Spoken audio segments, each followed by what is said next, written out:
Shalom Bapak Ibu, Saudara, dan anak-anakku yang terkasih di dalam Tuhan.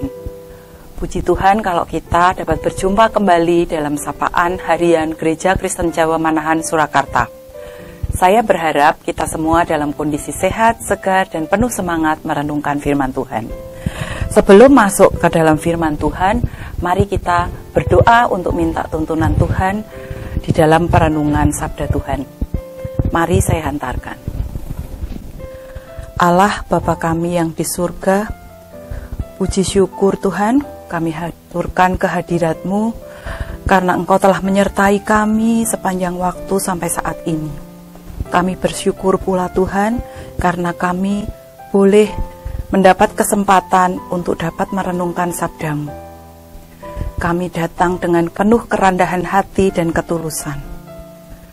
Kami mohon Tuhan sudi membuka mata kami agar kami mampu mengetahui sabda-Mu. Tuhan sudi membuka telinga kami agar kami mampu mendengar suara Tuhan. Dan mampukan kami Tuhan agar kami bisa melakukan sabda-Mu di dalam hidup kami sehari-hari. Karena sabda-Mu akan menjadi pedoman di dalam hidup kami, sabda-Mu akan menguatkan kami dan memberi pengharapan yang baru di dalam pesiaraan hidup kami. Demikian Tuhan doa kami, dalam nama Tuhan kami Yesus Kristus kami telah berdoa. Amin. Bacaan kita kali ini diambil dari Wahyu 1 ayat yang ke-17 sampai dengan 19. Ketika aku melihat Dia, tersungkurlah aku di depan kakinya, sama seperti orang yang mati. Tetapi Ia meletakkan tangan kanannya di atasku lalu berkata, "Jangan takut. Aku adalah yang awal dan yang akhir, dan yang hidup. Aku telah mati, namun lihatlah aku hidup, sampai selama-lamanya, dan aku memegang segala kunci maut dan kerajaan maut. Karena itu, tuliskanlah apa yang telah kau lihat, baik yang terjadi sekarang, maupun yang akan terjadi sesudah ini." Mari Bapak Ibu Saudara kita lihat terlebih dahulu latar belakang dari bacaan ini. Setelah kebangkitan Yesus, murid-murid Tuhan berpencar untuk mewartakan Injil, termasuk juga Yohanes. Yohanes adalah murid yang dekat dengan Tuhan. Yohanes itu mengenal Tuhan. Setelah Yesus naik ke surga, Yohanes mempunyai iman yang teguh dan bersemangat dalam mewartakan Injil. Pengaruh Yohanes semakin meluas, namun hal ini dianggap membahayakan kekaisaran Roma. Sehingga kemudian Yohanes dibuang di sebuah pulau pembuangan yang bernama Pulau Patmos. Pulau Patmos adalah sebuah pulau yang tandus dan berbatu di Laut Aegea. Bangsa Roma menggunakan pulau tersebut untuk sebagai pulau hukuman bagi pelanggar politik maupun penjahat. Jadi perlakuan tentara Romawi kepada Yohanes seperti penghuni lainnya, yaitu penjahat yang dibuang di situ. Seperti contohnya dirantai, kemudian makan seadanya, dan kemudian juga diminta untuk bekerja paksa. Melihat hal ini, Yohanes sangat bersedih hati, karena Yohanes juga memprihatinkan gereja-gereja, di mana gereja-gereja di sana juga menderita karena dianiaya oleh Romawi. Namun, bagaimana sikap Yohanes dengan kondisi ini? Yohanes itu tetap setia dan Yohanes tetap bersaksi untuk Tuhan. Pada kondisi tersebut, pada kondisi yang sangat tidak baik, Tuhan berkenan untuk menampakkan diri kepada Yohanes. Yohanes mendapatkan karunia, mempunyai kesempatan untuk melihat Tuhan dengan kemuliaannya. Penganiayaan terhadap Yohanes menjadi sarana kasih karunia Tuhan. Kita bisa melihat bagaimana Yohanes saat bertemu Yesus. Kakinya lemas, kemudian juga tersungkur. Tuhan datang kepada Yohanes untuk apa?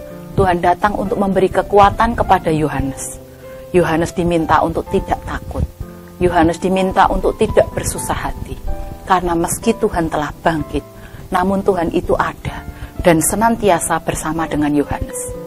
Semua yang terjadi, semua yang dialami adalah di dalam kendali Tuhan. Kemudian untuk gambaran Yesus sebagai imam besar dapat dilihat di ayat berikutnya. Yesus sebagai imam besar di antara kaki Dian.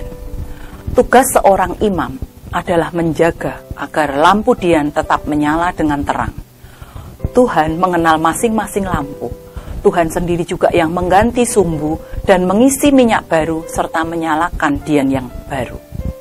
Sebuah gambaran yang sangat bagus untuk menunjukkan bahwa Tuhan itu sangat mengenal, Tuhan mengerti dan tahu sekali kebutuhan setiap umatnya. Bapak, Ibu, Saudara yang terkasih, apakah kita mampu bersikap seperti Yohanes? Kita beriman dengan benar, kita punya keteguhan dan ketaatan kepada Tuhan dalam situasi apapun.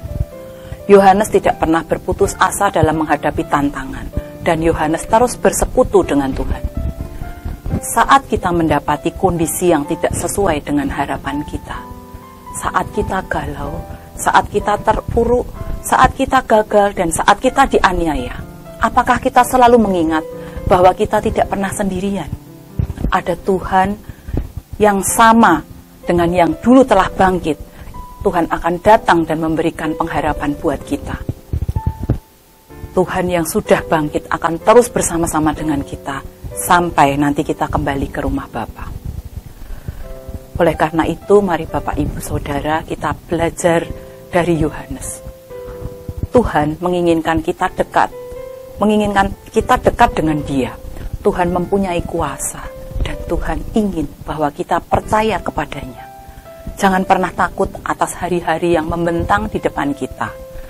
Kita harus memiliki sikap yang tabah dan berani, serta teguh di dalam iman. Apapun yang akan terjadi, mari kita datang dan mendekat kepada Tuhan, melakukan semua perintah Tuhan, dan kita hidup taat sesuai dengan rencananya. Karena Tuhan tahu apa yang terbaik buat kita. Tuhan tahu waktu yang terbaik buat kita. Dan segala sesuatu yang terjadi pada kita, itu semua dalam kendalinya. Mari kita hidup dengan berani untuk Tuhan. Mari kita syukuri setiap anugerahnya. Ketika kita berada di situasi yang sulit, mari kita isi hati dan pikiran kita dengan keyakinan dan harapan yang selalu baru kepada Tuhan. Tuhan memberkati.